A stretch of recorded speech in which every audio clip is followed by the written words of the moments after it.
Welcome to the Solid Waste and Recycling Committee meeting. We start with the Pledge of Allegiance. Ready to begin. I pledge allegiance to the flag of the United States of America and to the republic for which it stands, one nation, under God, indivisible, with liberty and justice for all.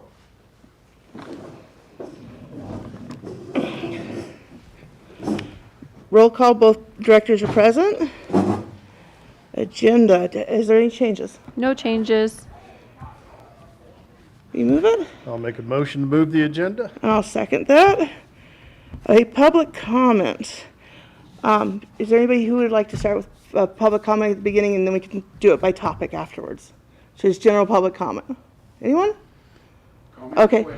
Is it about something that's already on the agenda? I don't have a copy of the agenda. You can just come up to the microphone. Yeah. And ask anyways.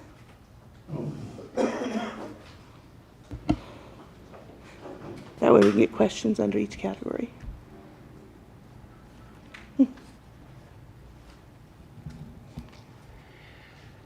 My name's Whit Brayton.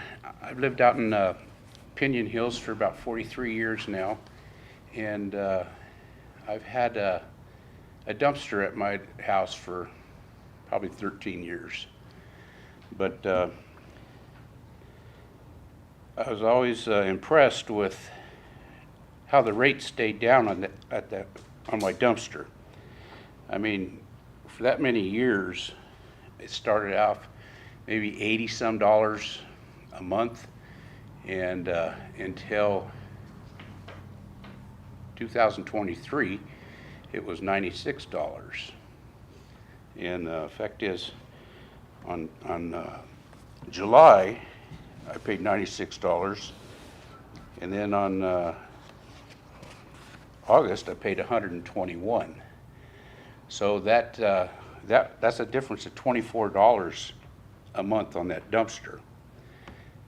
And then I started hearing things like, well, Sacramento was issued some criteria where we're going to have to start separating our solid waste. And I had a question. I was wondering, once Sacramento informed you of what was going to happen, who took charge? Is it the Phelan Piñon Hill CSD, or is it CR&R? Who got the ball rolling? Who placed the order for the material we're going to need, all these carts and stuff? Anybody have an answer? So as far as the carts or material needed for the new state mandated separation of material, recycle, organics, green waste, and trash, we ordered all of those actual carts. CR&R did, correct. And you were informed before you actually placed the order of what you needed for them to, on the carts themselves, they have instructions. Correct. And I read the instructions on the cart. Well, and it kind of differed from this little paper I got from CR&R. Well, they actually came with the carts. Okay. But in what way are you able to specify in what way it differed? Yeah, I'll specify that. On the green cart, the organics, it says right on the lid.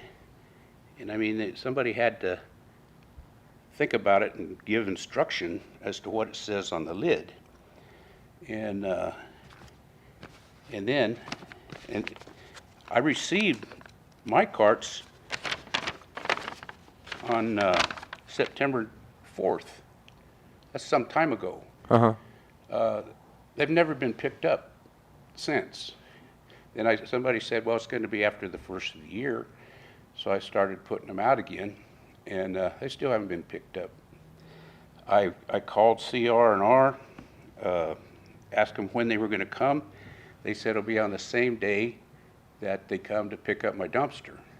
but that never happened. Then I stopped over here at CR&R on, the dump road over here, and asked them. I says, they haven't come yet, and they said, well, they'll come this Wednesday. So I put all that stuff out there again, and they didn't come. But As in today, correct? So they haven't made it out there that today? was last Wednesday. Okay. Last Wednesday, he said they'd be there. Okay.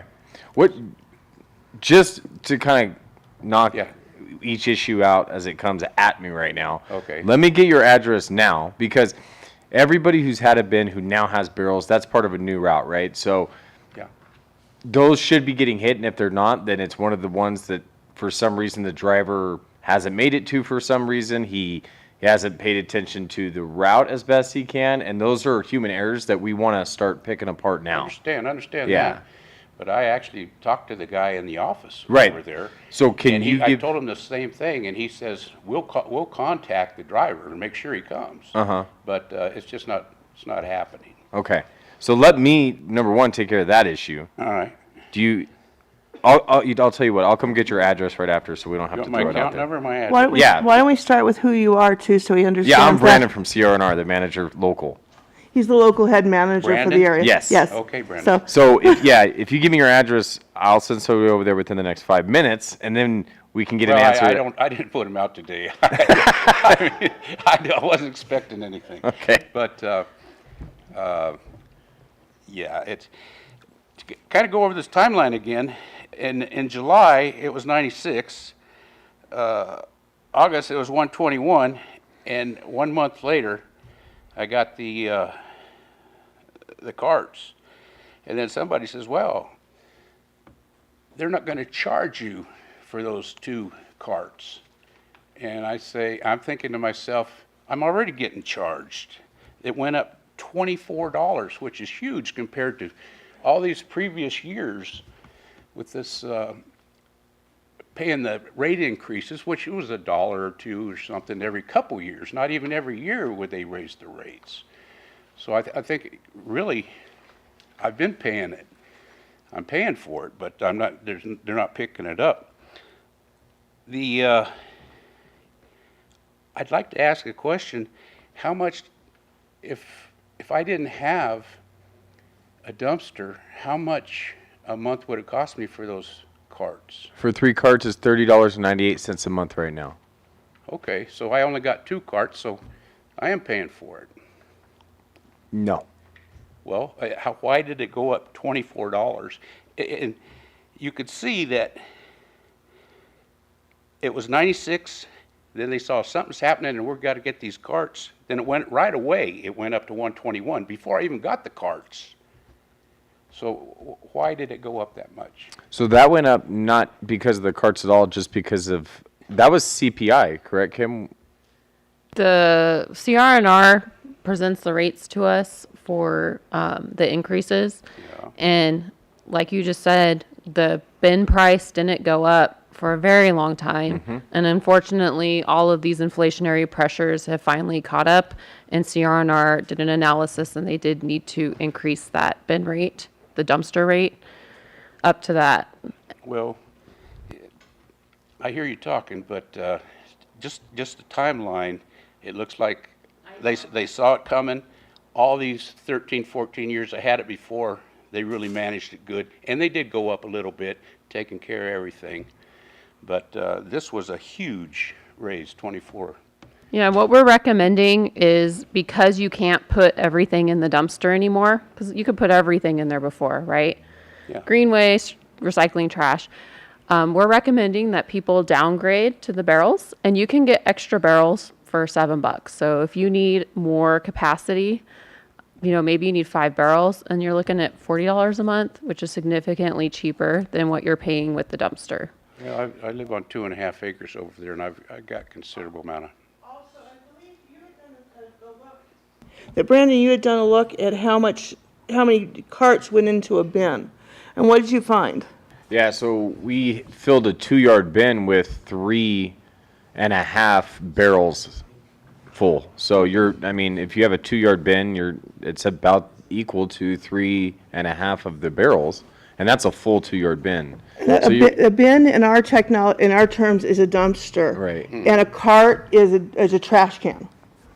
So there's a barrel. so So you is what still the got, term differences you are got for you. quite a bit of room in those trash cans still. Yeah, A lot. so that might be an option for I you. would have to differ with you there too, because we've got nothing but juniper bushes out there, and they're always needing trim, this and that. And sometimes after I trim it, I might have 2 dumpsters. I'll just set it aside and wait for the next thing to come through. So, You could get extra that's green okay. bins too, right? Yeah, they need, Versus recycle, Yeah. You can get extras of just the green bins as well and go just put all that into the green bins.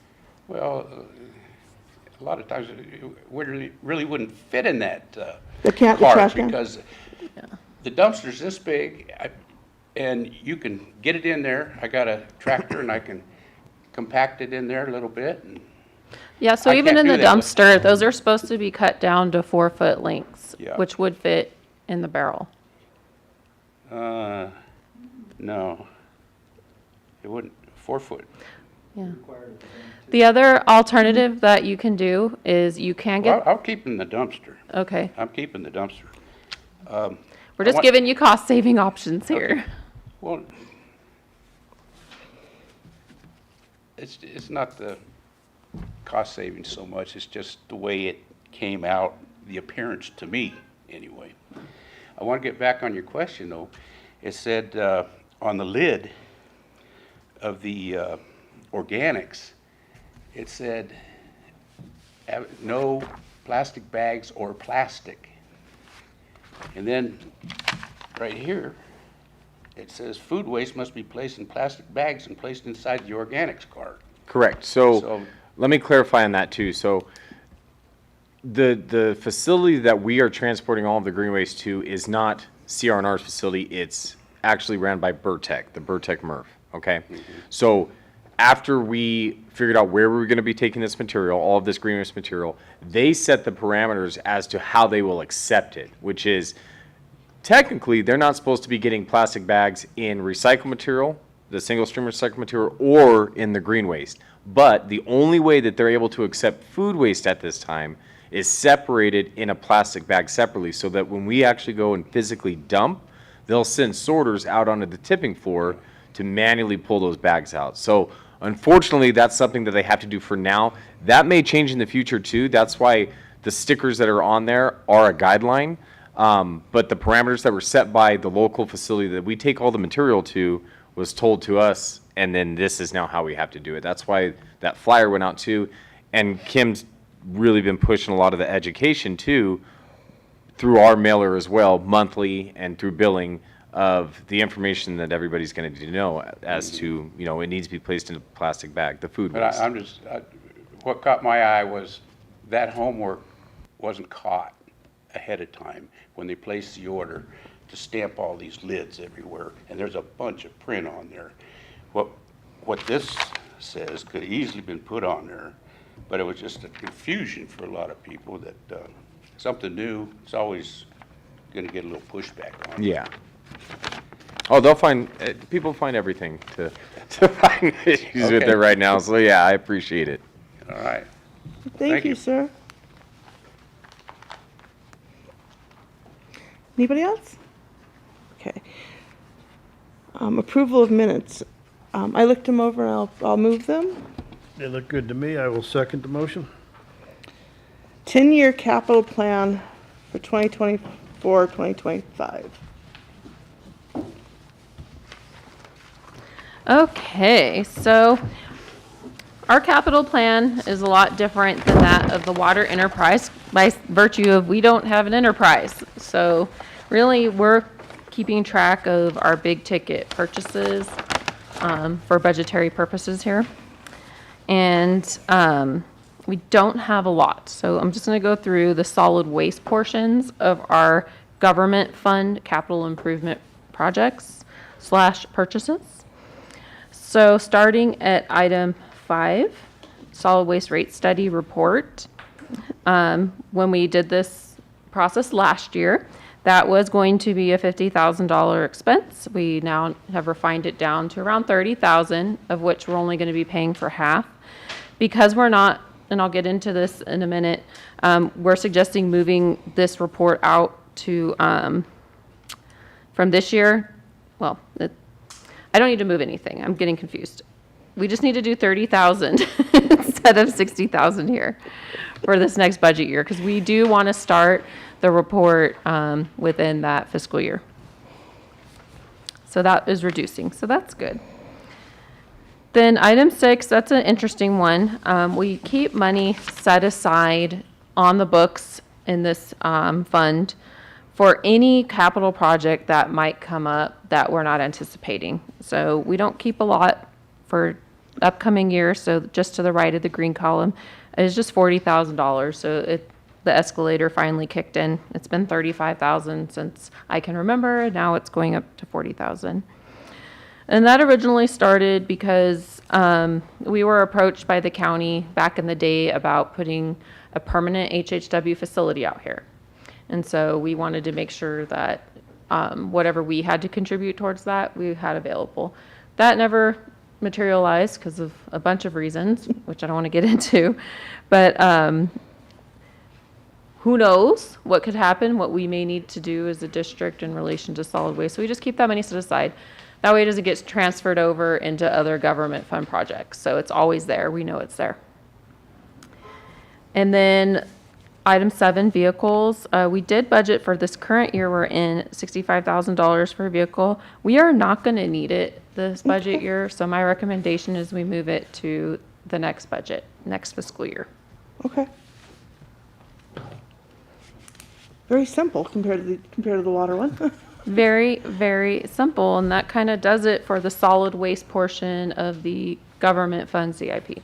And we have one question. What's HHW? Household hazardous waste. Oh, okay.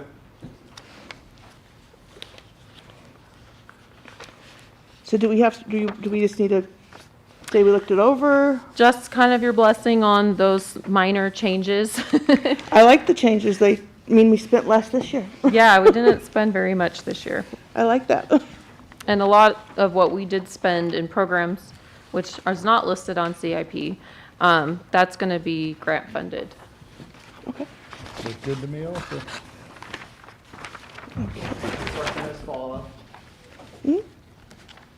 I just wanted to clarify, so you don't know of any plans to put an HHW facility out here right now? That's just kind of dead?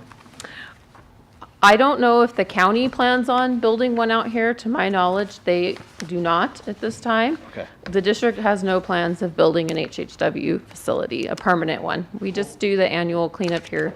And then there's other HHW facilities throughout the desert.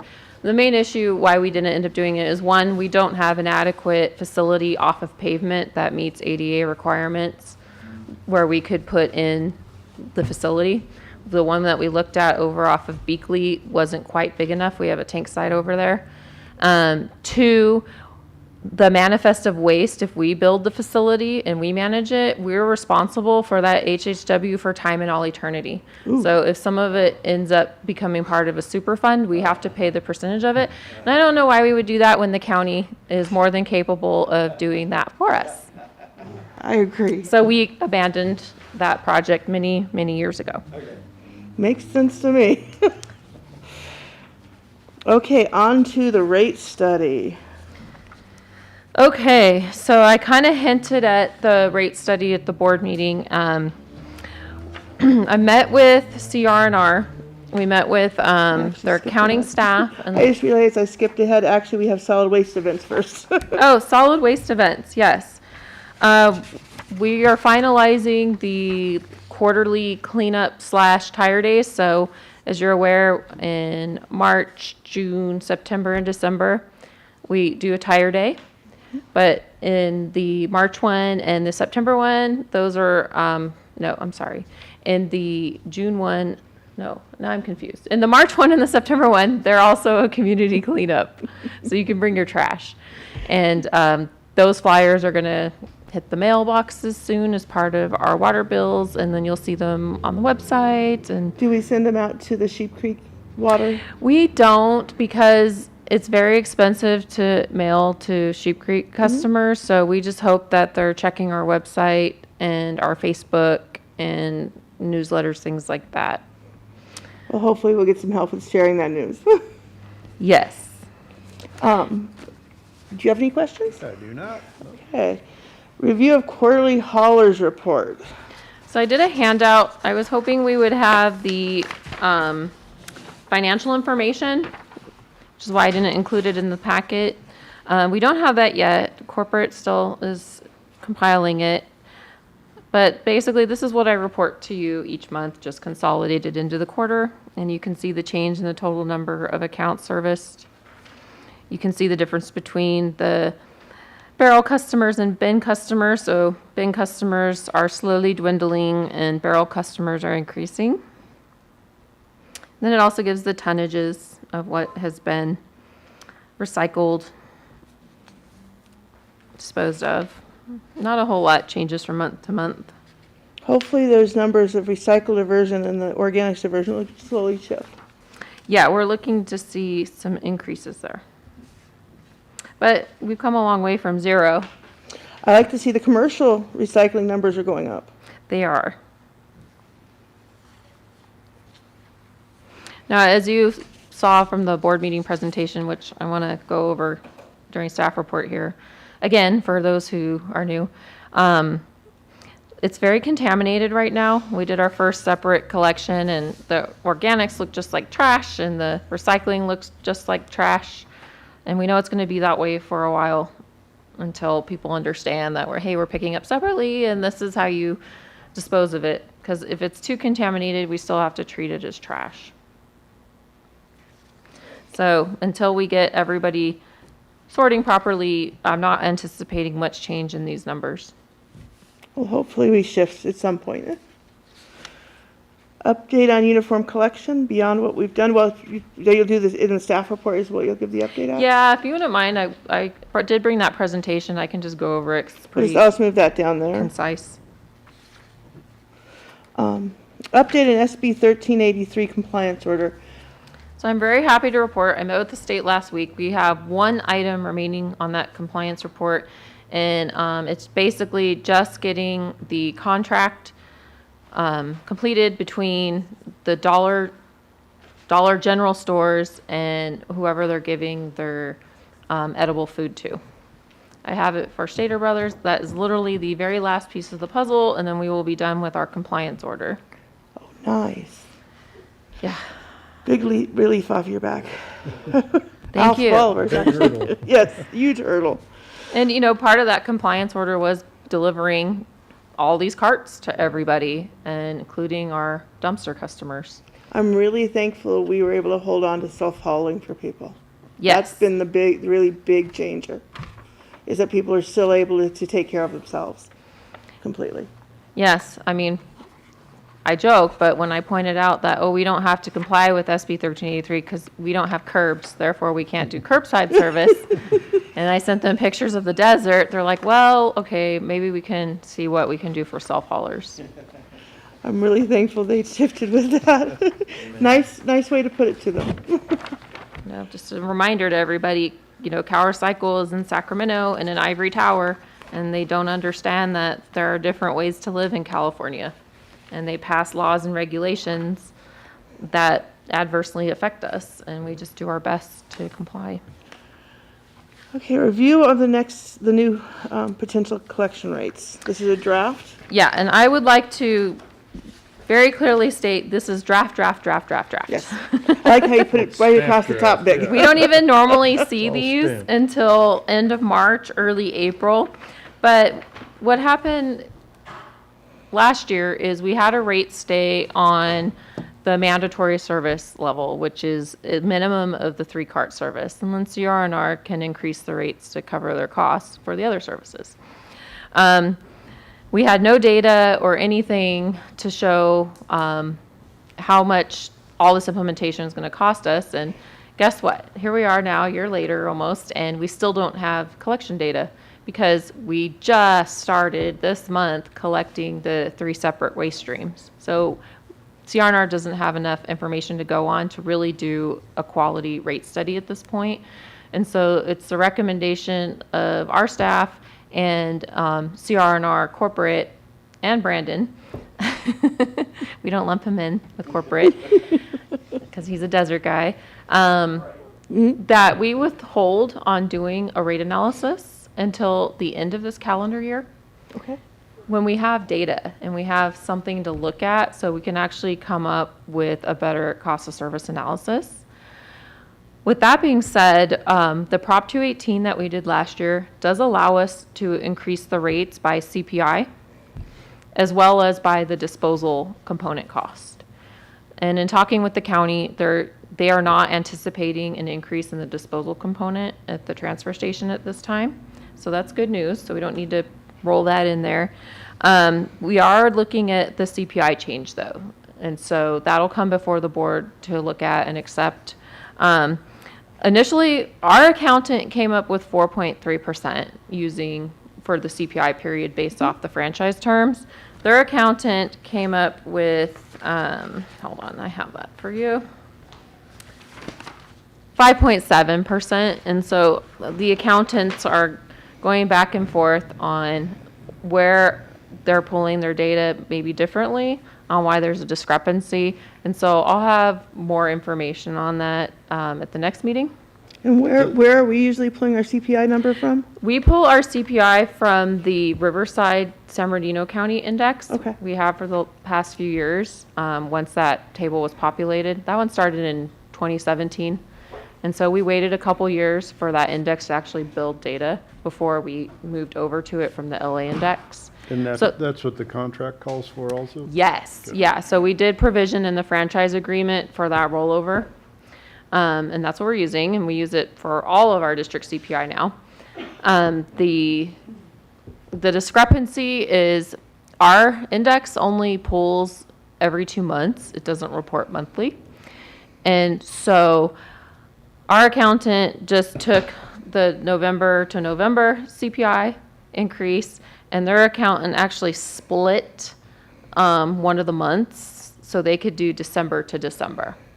And so we're gonna look at that, and we're gonna figure out how that correlates with what we publish as part of the 218, as well as what our franchise agreement calls for. I actually don't think it gets that explicit. I think it actually says the 1 year average. It doesn't say November to November or December to December. And so we'll figure it out. We'll sort it out before the next meeting. I'm usually pretty good about getting my way, so we'll see what we do. I'm hoping to keep the 4.3%, but at worst, these rates really shouldn't go up any more than what they're saying, which is the 5.7%. And considering we've had a rate stay, from last year to this year. We got rolled over. And then here. a couple years ago, we had a rate stay because of a CRNR error. I mean, our rates, if you look at the county service area rates for the same thing, they're going to be in the low 40s for the same level of service. And we're going to be in the low 30s for the same level of service. So, Ouch. so yeah, I mean, and it's the exact same thing. It's just, I think I'm better at my job. Are there any other pass-through fees besides the county pass-through? It depends on if, the other thing is we're still negotiating if all waste streams can go to the transfer station. They're telling me no. It's only going to be trash because they just aren't set up. They don't have the room or whatever in order to also weigh and dispose of the other waste streams. If that's the case, it's going to be whatever the disposal costs are at Burtech. If they're, in my opinion, more extreme than what the transfer station charges. And so my opinion on this, like our residents, this is not commercial trash, our residents pay for the disposal component of the rate on their property tax bill, which that hasn't increased in 20-something years, and the county has no plans of changing it. And so CRNR, when they take residential waste to any of the county facilities, they're not charged disposal fees for it, as long as it's residential waste. They are for commercial. I think Brandon's just doing self-haul for everybody in the community. That's essentially what he's doing, yeah. And so if you use your dump card, We just put it in one truck. right, and they're charging for collection, which is why we say the disposal component is taken care of. Yeah. But there is a cost for Brandon to go out there and take your trash to the dump. So more information, this is exciting as it develops, and by April 1, when CRNR is contractually obligated to provide us with the rates, I'm sure we'll have this nailed down. But for now, and as long as the committee's okay with it, it's our opinion we should wait until the end of the calendar year to do any type of rate study. Any when big we- one, When we have full data. study. Yeah, because there's nothing to look at right now. We have, what, 2 weeks of study? of We have collection 2 now? weeks. We have 2 2 weeks, weeks. and like Kim had pointed out too, though, even the amount of cross-contamination right now is really extreme. Really, really extreme. So even if you have 20% of the route that didn't do it properly, that's 20% where the MRF still won't accept it. So it's really an uphill battle right now just to get it to where it's trackable material. So we got to keep that in mind too. I think it makes sense to hold off. Oh, totally does, yeah. And even if it wasn't just the timeline of how much time we've had, isn't enough to study on, even if everybody's doing perfectly. Yeah, and our rate consultant, of course, he said the more data, the better. So we're looking at possibly kicking this back off in November, December. And you can figure out the CPI language in between there. But now- Yeah, and we might want to do that just for clarity. I always think it's a great idea when we idea. have something that's contentious to clean it up in the contract. We can do an amendment to that CPI language. Of what the window is we're exactly looking at, Correct. yeah. And whether it's gonna be a 2-month pull or a 1-month pull and all those details, Right. yeah. Okay. I feel comfortable, I figure you do, so we'll move those on to the board when it comes time, when we finally get the numbers sorted out more. Staff reports, are you gonna give the same presentation or shorter? Yeah, if you don't mind. I wouldn't mind. I don't think it was very long. No, it wasn't, it gave a lot of data in a little bit of time. 1 second. Just got to share my screen.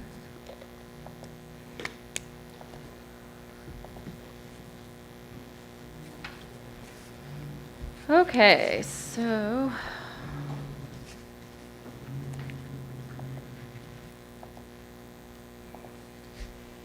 All right, so this is just a repeat of the presentation given to the board last week. We have a lot of applications in. What did I say? We're at about 2,800 applications. 32% are opting to self-haul and 68% are opting for CRNR service. So our separate collection has started, and this is an example of the bins. If you look in the background, you can see the army of them out at the CRNR yard. That's a recycle barrel.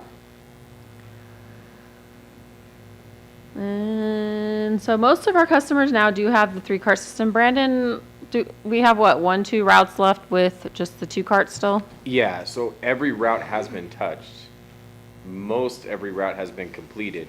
And then I would say the 5 to 10% of total residents that don't have both carts right now have either been because it had been inaccessible to our truck, and so we've had to find other ways to do it, or their cans weren't out, so we weren't able to change the lid like we had planned on doing or whatever it was. But that's just stragglers at this point. So everybody's done now.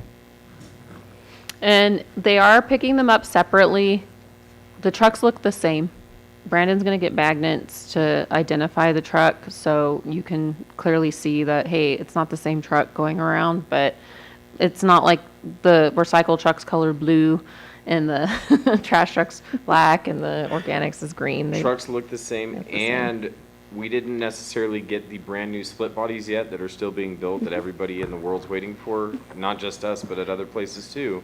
So we've been doing modifications to our current trucks and putting walls down the middle of the body and making split bodies ourselves in the meantime. So you may, in some cases, see the same truck picking Correct. up your recycling and your organics or your recycling and your trash, but no, they are separated inside the truck.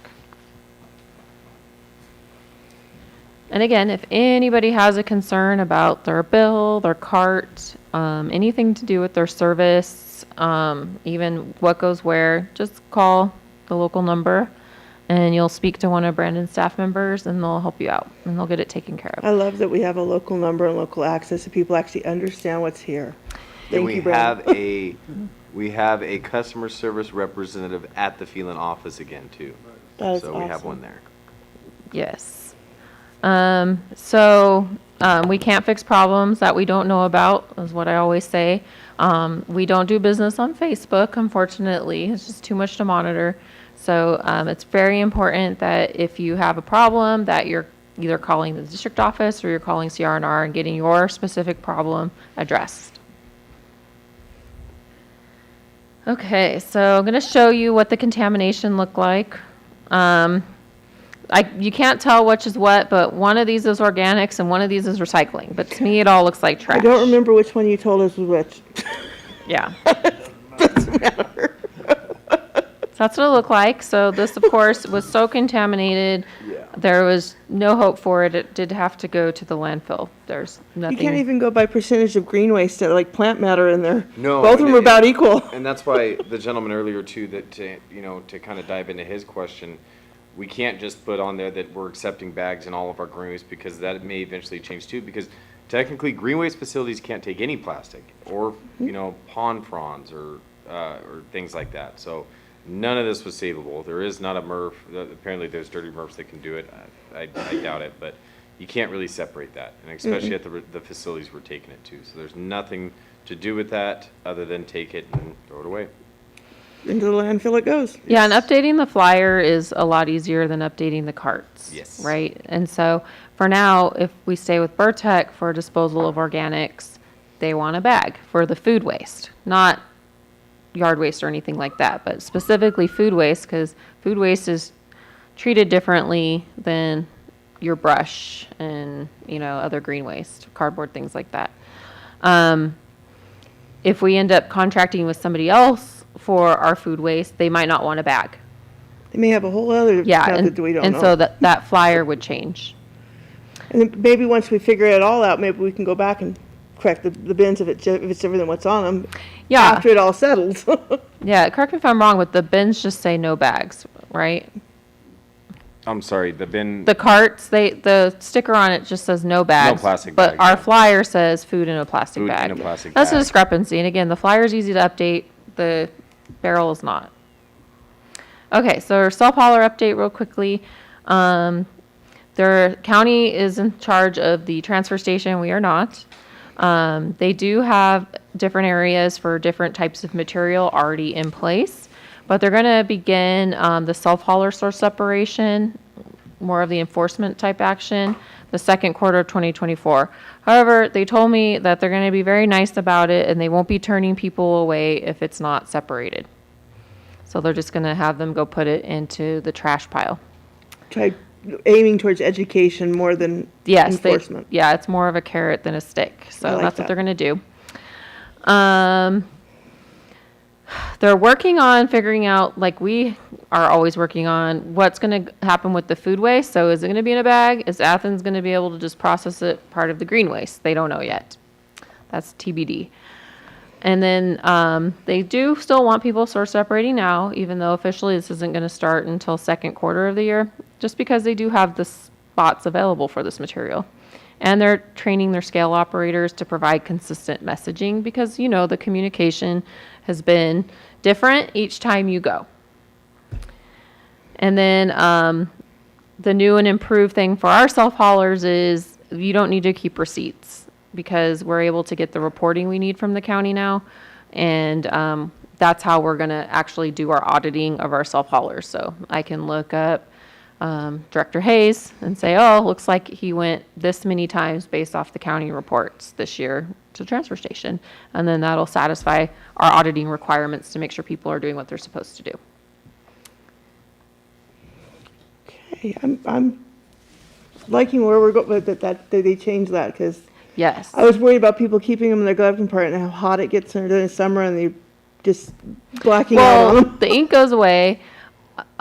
This is our staff right here for solid waste. We're not the county. I don't have 11 people to go through applications and receipts, so this is nothing we wanted to do. Trying to limit bureaucracy and staff time as much as possible, and this technology allows us to do it, and it's I'm very very good. thankful for that. Yeah. Very, very thankful. Then our customer outreach. So again, we've been putting things in the district bills, the CR&R bills. We've even done some separate Sheep Creek mailers about what's going on. And then we just had a postcard that should be hitting mailboxes this week about this.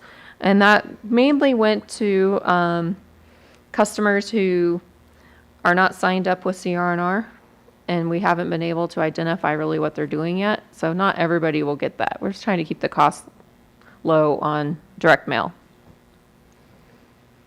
And that's it. So I don't know if you have any questions about that. Very thankful it's less complicated than we were worrying about at first. A lot less complicated. Yeah, I mean, it's been a big effort of this committee and the district to just have Cal Recycle kind of understand what we're dealing with out here. And we're moving through it. Okay, so review of action items. Do we have any more? Yeah, 1 second. Yeah, we did our insert in the bin customer bills. So we're probably going to have inserts pretty regularly in the bills just to keep people aware of what's going on. And again, if you ever have a question, just call us. Call me. I will talk trash. People call me all the time to ask where things go or about issues, and we try to get them solved as fast as possible. Like Brandon said, he'd have somebody out there in 5 minutes.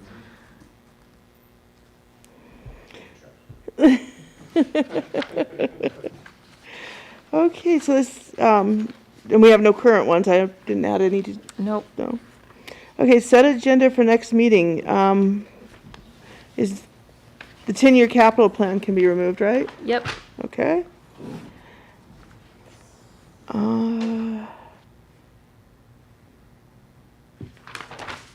the collection rates, do we want to skip a couple months and see what No, happens? Or I just want to keep be it able there? to keep you apprised of what's Okay. happening with the CPI and any disposal component changes. And then it might be a good time to start talking about a franchise amendment, just so every year when we go through this, we're not going back and forth on what the CPI is. Clean up the language Mm-hmm. a little bit. Okay. And then I'm good, are you? I'm perfect. Then we will adjourn at 3:12 or 3:13. Pick one. Thank you.